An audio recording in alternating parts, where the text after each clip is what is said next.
Léon Dumarsais Estimé served as the President of Haiti from 16 August 1946 until 10 May 1950.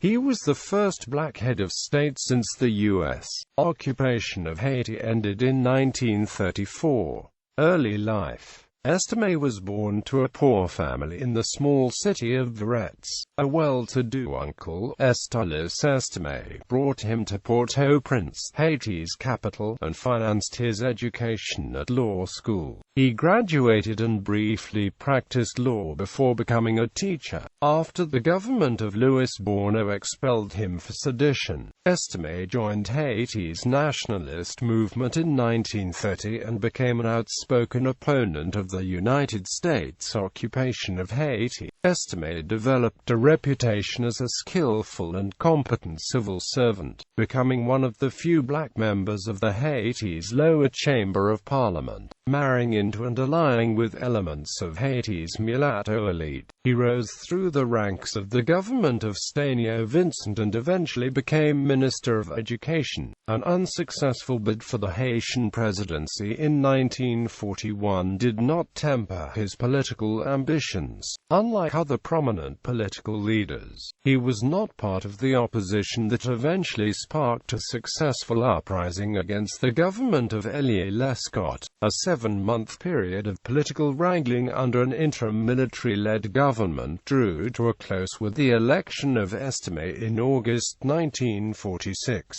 The first black president of Haiti since the U.S. occupation ended in 1934. Initially, his administration included a coalition of dissidents who led opposition to previous regimes. But Estimé learned the United States viewed his government unfavorably as radically left-wing. As the coalition broke up, fiery labor leader Daniel Fignolet and socialist George Rigaud were eased out of the cabinet. Estimé would later attempt to solidify ties to the United States by exaggerating the communist threat to his government. Estimé's Noirist government represented a significant departure from previous administrations. Government jobs, including cabinet positions, were overwhelmingly held by black professionals instead of members of the light-skinned elite. The head of the cabinet, Roger Dawsonville, was an impassioned black nationalist who authored Estimé's inaugural speech calling for broad reforms and empowerment of the Haiti's poor masses. Education policy included the building of provincial schools and expanded training for teachers, leading to a 45% increase in primary school enrollment. Road building, literacy campaigns, a national census, and rural development campaign were elements of a broad expansion of social programs. Pledges of greater protections for workers were reflected in the creation of a new labor bureau and the inclusion of workers' organizing rights in the new constitution. The government held an unprecedented National Labor Conference in 1949 and increased the daily minimum wage. This led to increased migration of the unemployed into Port-au-Prince, who were expected new government jobs, burdening the already overpopulated capital city. As time wore on and with the state reaching for total control over the labor sector, independent unions became hostile to the regime.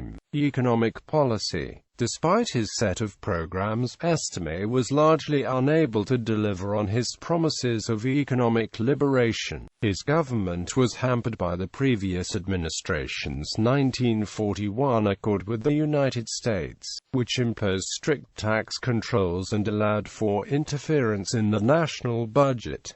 A 1947 delegation to Washington, D.C., decried the Export-Import Bank's refusal to forgive and delay dues on millions of dollars of outstanding debts, including those accrued during the United States occupation. In Haiti, large American firms such as the rubber development company Charles likened labor officials to communists. Estimé placed their board of Haiti's National Bank, previously previously made up of 3 U.S. representatives and 2 Haitians, under total Haitian control. Desperately short of funds to finance his reforms, Estimé issued an extraordinary call to the Haitian people to sacrifice and help raise money. "With them or without them, we will liberate the country," he told radio listeners in a 1947 national address, referring to the U.S. refusal to forgive debts. A popular national campaign saw senators accept reduced salaries and donations flow to the government. $5 million of an unprecedented internal loan of $7.6 million went towards debt payment. The U.S. government, worried about increasing anti-American sentiment in Haiti, later issued a loan of $4 million and began development support programs for the Artibonite Valley, tourist industry, and adjustment of charter debts. Estimé's nationalization of the Standard Fruit Company, part of the thriving banana sector in the countryside, became a disaster. The government's equipment was inadequate and peasant farmers lost critical agriculture support. By 1949, after a severe drought the previous year, the industry was plagued with debts. Corruption, as in much of the Estimé administration and the new black elite class, was widespread. Estimé organized an extravagant $4 million carnival celebration called the Exposition in 1950. Decline and overthrow. Haiti's mulatto elite was in a state of constant conflict with the Estimé regime, which it saw as discriminatory against light-skinned people. From below, labor leader Daniel Fignolet attacked Estimé for not going far enough to empower poor blacks. But elements of the Haitian army proved the greatest threat to Estimé's government. The army joined forces with President Rafael Trujillo from the neighboring Dominican Republic in an open attempt to unseat Estimé, prompting the government to declare a national state of siege in 1949. Over the next year, Estimé gradually lost his grip on power. The Senate, political dissidents, the military, and even many Noirists turned against him. A last-ditch attempt to extend his term, break up opposition by mob attacks and dissolve political bodies failed, as did pleas to the U.S. government to support him. Estimé signed a letter of resignation and was exiled to Paris in May 1950. Estimé died of uremia at Columbia Presbyterian Hospital in New York City on 20 July 1953. His wife was killed in a Port-au-Prince jewelry store shooting in July 2005.